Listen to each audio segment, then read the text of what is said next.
Thanks for joining us. I'm Megan Roberts. The Northwest Territories Health Authority is boosting pay for temporary doctors, known as locums, to help avoid severe staffing shortages. The new rates start on June 1st. The authority is refusing to say how much more it'll offer, but it does say it would be more competitive with the rest of Canada. The CBC's Nadir Hashmi has the details. The Northwest Territories Medical Association say they're happy to see the increased locum physician rates announcement, but says how well it works will depend a lot on what the actual percentage increases. They didn't let us know that. And again, this is a national marketplace for physicians. We don't have enough emerge docs or really any physicians in Canada. It will just depend on the relative change with regards to our competitor jurisdictions. This was following days of physicians saying staffing is at crisis levels, and Yellowknife's emergency department at Stanton Hospital could face closures in the summer. They added the territory is in desperate need to increase pay for locum emergency room doctors. In the news release, the health authority says other incentives are also being added. A standard travel stipend for doctors flying in and out of the territory and extra pay for night shifts at Stanton. There's also a new pilot program for long-term locum physicians. It offers a bonus to locums who work 75 or more days in the territory in a year. The health authority says it's confident that these changes will meet the needs of current and future locums. Howard says though it is a step in the right direction in solving the short-term challenges, the doctors want to know what the contingency plans are if there are closures. She says at the moment they don't know what they are. Because the doctors in the territory right now are looking at that schedule and have not been informed of any backup planning. Earlier, the health authority had told CBC that a closure of the emergency department is not an option, and it's not something they would actively pursue. Nadir Hashmi, CBC News, Yellowknife. There were a tense few hours in downtown Whitehorse on Wednesday. RCMP say there was a serious safety issue involving a firearm near 6th and Cook Street around 7 p.m. Crisis negotiators, police dogs, and an emergency response team were on site for several hours at Blood Ties for Directions. The nonprofit does harm reduction work. In an online post, the organization called the situation distressing and noted staff were safely evacuated from the building. A little after 11 p.m., we arrested 2 adult females inside that building. There was a firearm recovered. The investigation still continues. The women are charged with pointing a firearm, possession of a weapon for a dangerous purpose, and uttering threats. Blood Ties Executive Director Jill Alhoos told CBC News that Whitehorse RCMP confirmed to them the gun was a replica. And Yukon RCMP say gun violence is on the rise in the territory. In the past week, CBC has reported on 3 separate incidents involving firearms. Here's more from Yukon Chief Superintendent Lindsay Ellis. It's not just a perception, it is real. Some of these firearms are operable firearms.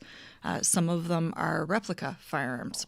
Some of the incidents that have occurred in public during daytime hours on Main Street, even last night, highly concerning, high risk to public safety. And I can understand why Yukoners are concerned about this uptick. And it's not just in Whitehorse. The file that we had in Dawson City at the start of April, that was what we would call a ghost gun, so an untraceable firearm.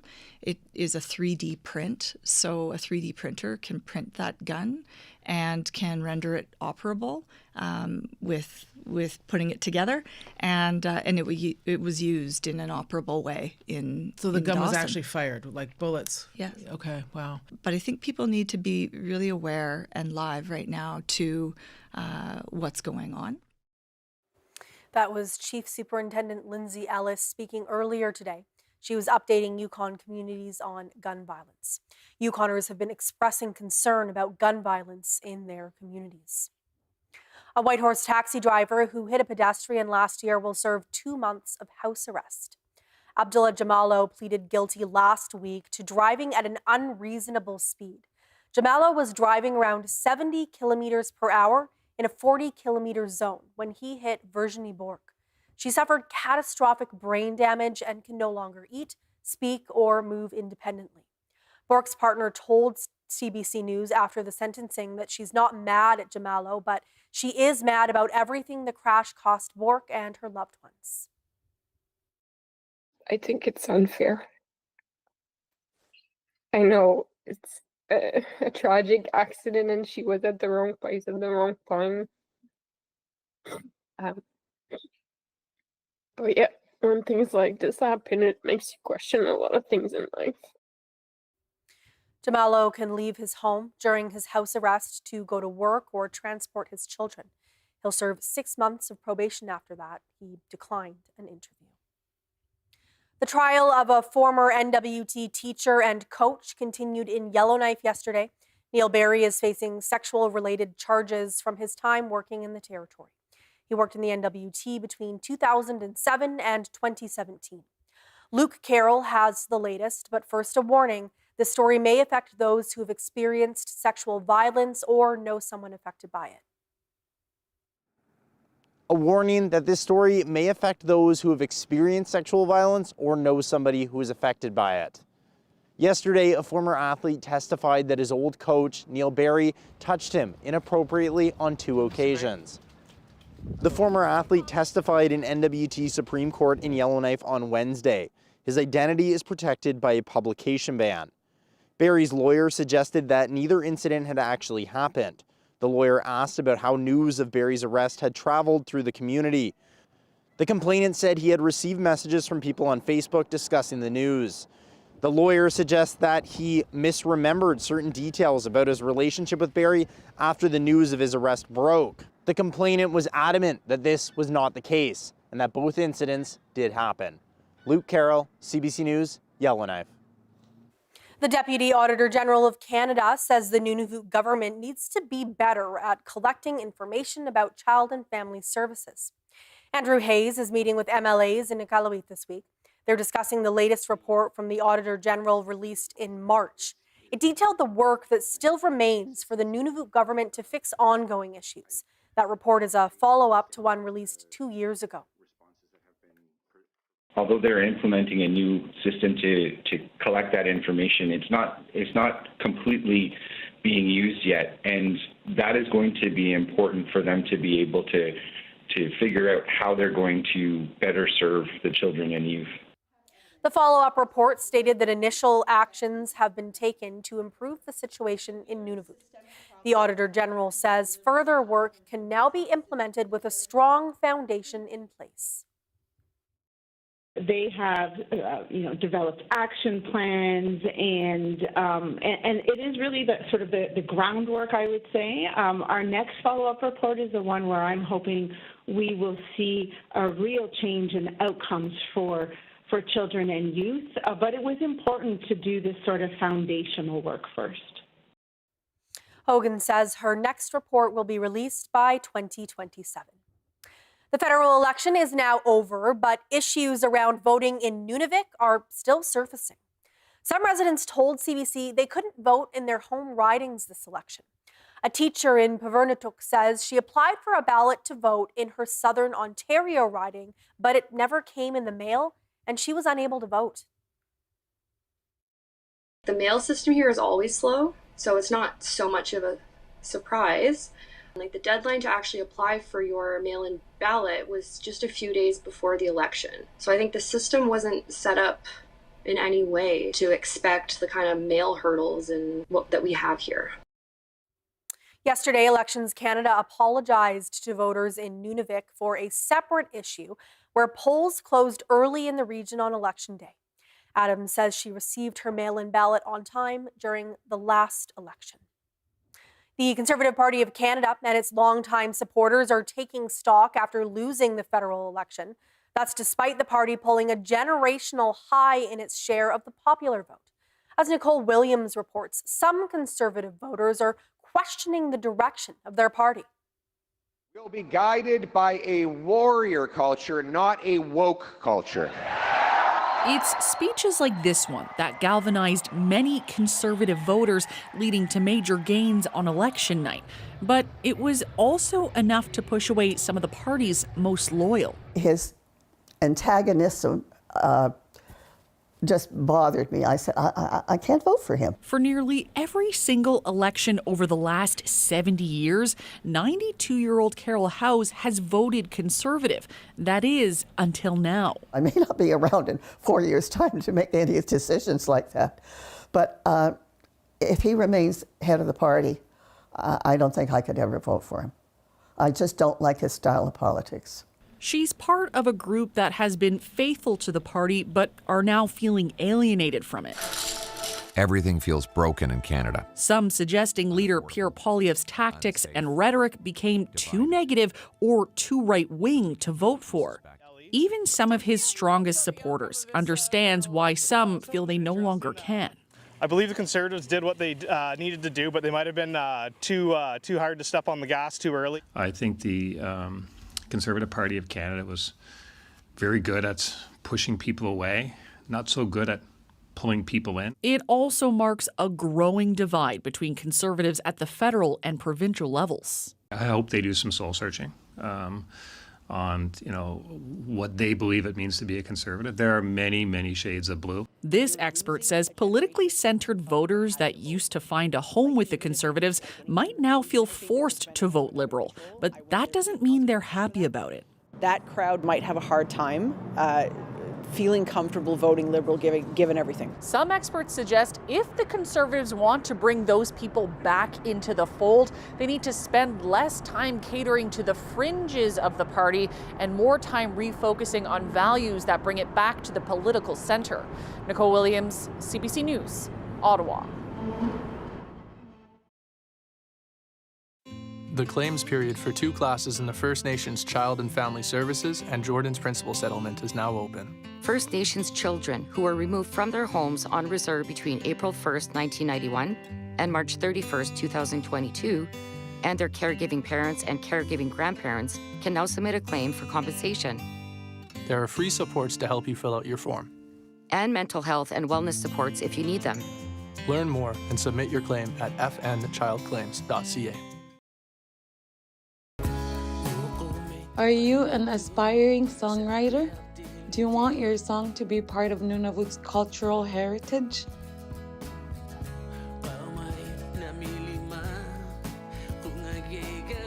Let's celebrate 10 years of Inuktitut songwriting with this year's themes, Piluk sa Tilunga and Inuit sa Nasimayangit.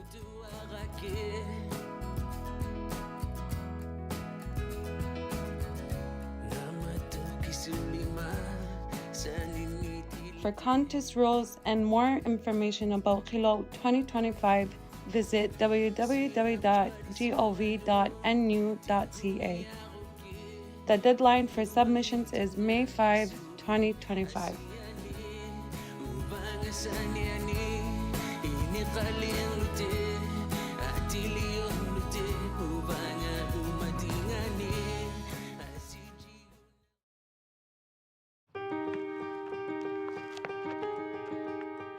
I am a champ. I am a champ. I am a champ. I am a champ. I am a champ. A member of the Warham's Child Amputee Program, thanks to your donations.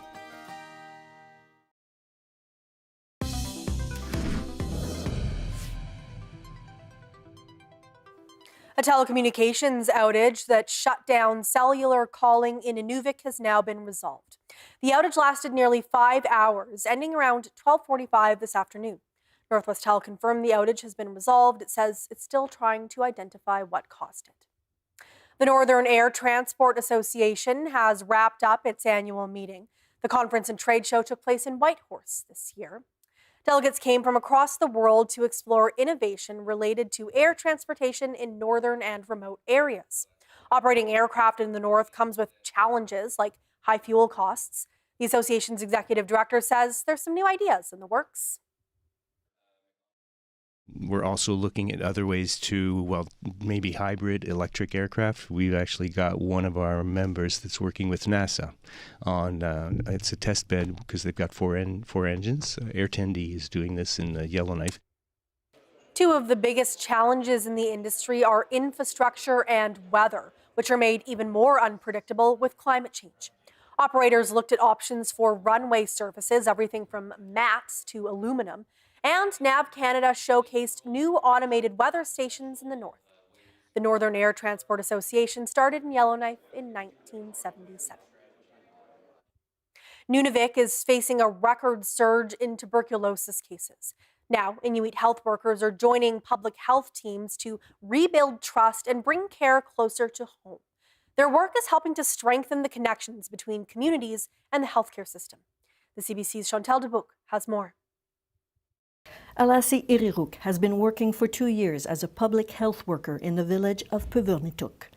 She helps healthcare teams with tuberculosis investigations. As a public health worker, she reaches out to people with tuberculosis so they can start treatment quickly. Parce que les infirmières ne connaissent pas qui est la personne et puis ils connaissent pas leur face aussi là. Pas assez de connaissances qui sont. Their role has become crucial in the fight against TB. They help overcome language barriers and help patients build trust with healthcare teams, making it easier for people to follow treatment. La personne qui a le TB, on essaie de l'expliquer comme il faut, à faire attention, à ne pas trop être isolé dans le public. Tuberculosis levels in Nunavik are at a record high.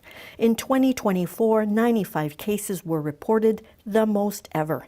This worries Yasin Cholikov. He is clinical lead in infectious diseases at the Nunavik Department of Public Health.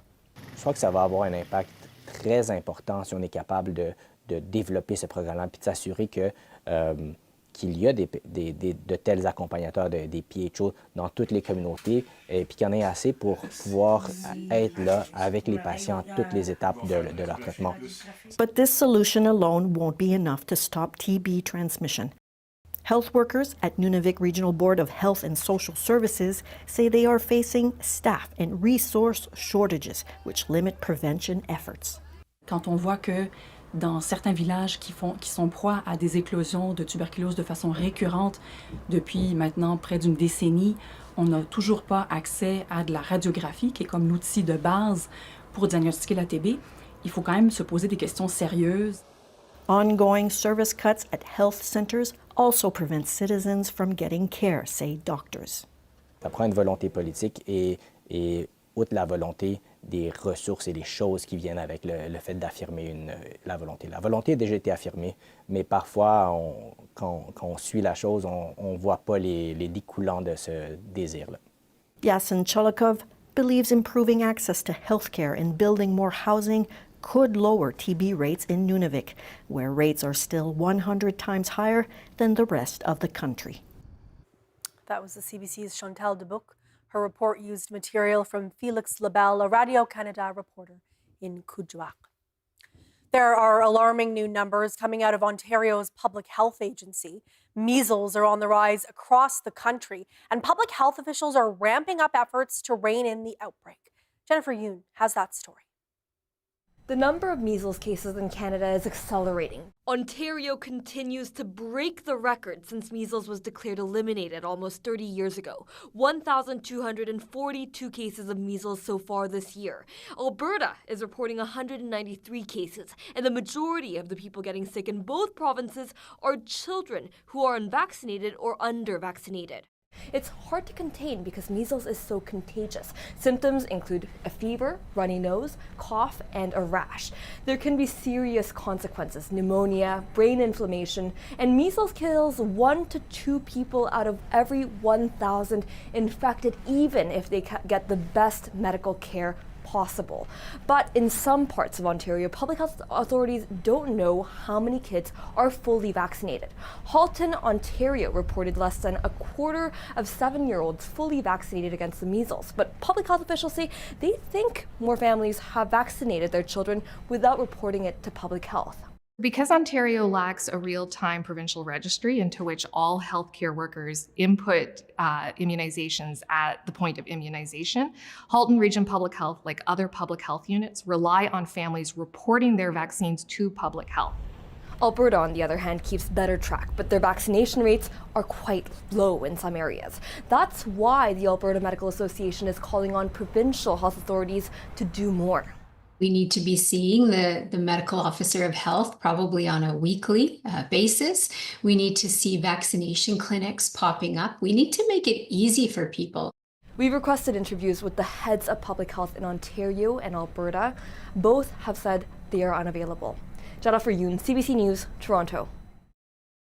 The use of AI technology has skyrocketed in recent years. Many are tapping into its power, including doctors, engineers, and students at McGill University in Montreal. Since 2023, they've been developing robotics and artificial intelligence to use in surgery. CBC News got a peek at what they've been working on.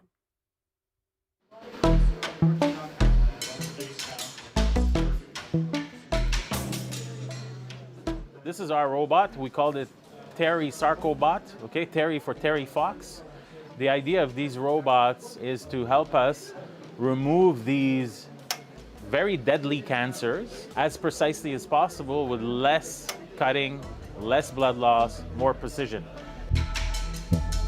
The surgical performance enhancement and robotics is a part of our department's to contribute to the shaping of the future of the surgery. It has more than 15 students, and we have more than 10 specialty collaborators working with us, developing surgical technologies based on robotics and AI. Our robots are not going to replace surgeons. Rather, they are there to augment their physical capability, to augment their skills. Now, with that said, we want to develop artificial intelligence that basically learns from expert surgeons and transfers that knowledge to our robots. Basically these are programs, right?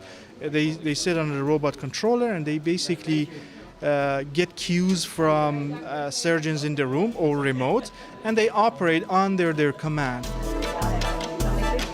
This is the project that is used for the orthopedic surgery. With this technology, they attach some markers and also using the robotic arm to align the bones during the surgery. Technology will never replace a surgeon, but it will, I say, heighten our senses. And with this technology, not only robots, artificial intelligence, augmented reality, everything combined, we're able to attain things that are unimaginable in the medical field. And I think it will change in the next 5 years in something drastically different.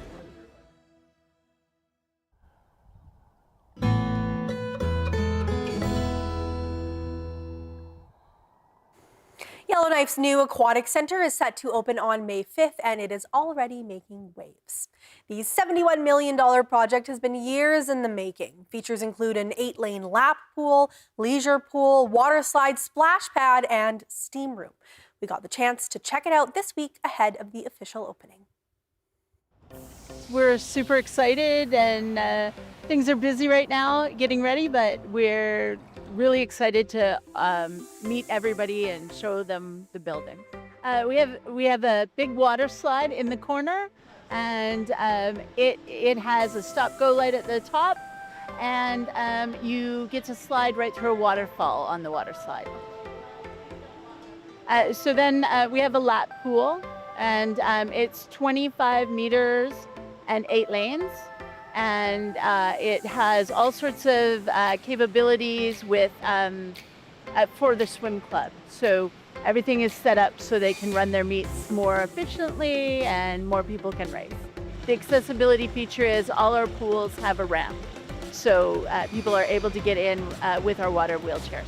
Next to us here we have a splash pad, so there'll be no water holding on the deck. It's just the deck and a regular splash pad. So there's all sorts of different spray features in the floor and also from the amenities. So behind us we have our leisure pool, so it's a beach entry. It also has a ramp to get in. At the far end of it there's a lazy river, and so it's really fun. People can float with the current or walk against it for exercise. Okay. Another cool feature about this is you don't have change rooms, or you don't have gender change rooms. Yeah, tell us a bit about that decision. So basically, we were looking for accessibility for all people, and privacy. So our cubbies, I guess we'll call them, go from floor to ceiling. They're their own room. So you would change in the cubby, put your clothes in a locker and lock it up, and use the facility. And when you come out, you would shower in your swimsuit and change again in the cubby. All right, moving on to what's on the wall. Can you tell us a little bit about the art that's chosen to go on the tiles? Working with Yellowknife Dene First Nation for their roses, which you may see behind me. And then off to the left, working with the North Slave Métis Association, including the sash with mosaic tile are two key features. Also the lobby features the Northern Lights as people walk in.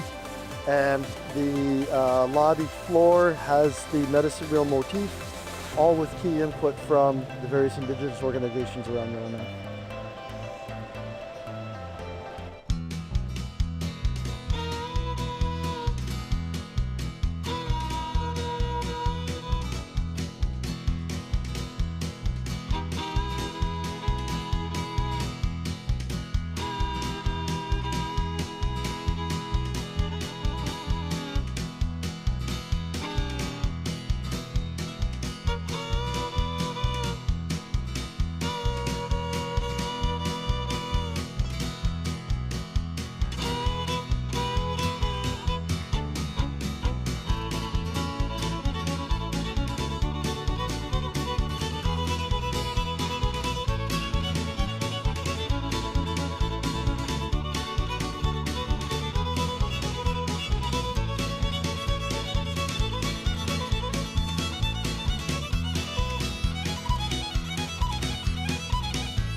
And that is Northbeat for tonight. For news anytime, go to cbc.ca/north.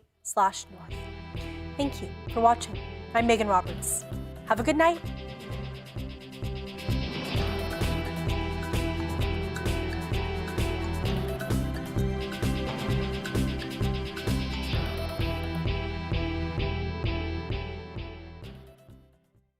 Hi, it's Yaya. Am I a loser? No job, no home. No clue. Really? I need a fresh start. No. Hire me. I want to make our community a better place. Sup, kids? Are you a drug dealer?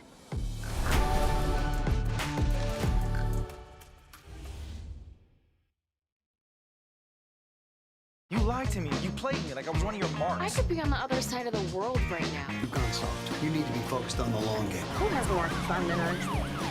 Everybody. The only person you can count on is you, yourself, alone. Stream anytime. CBC News.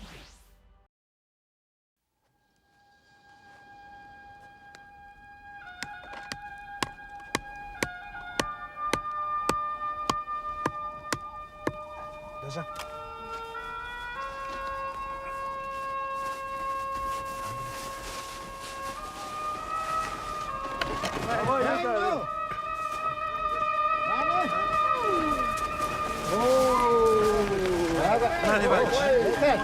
Wait. It's a ceremony?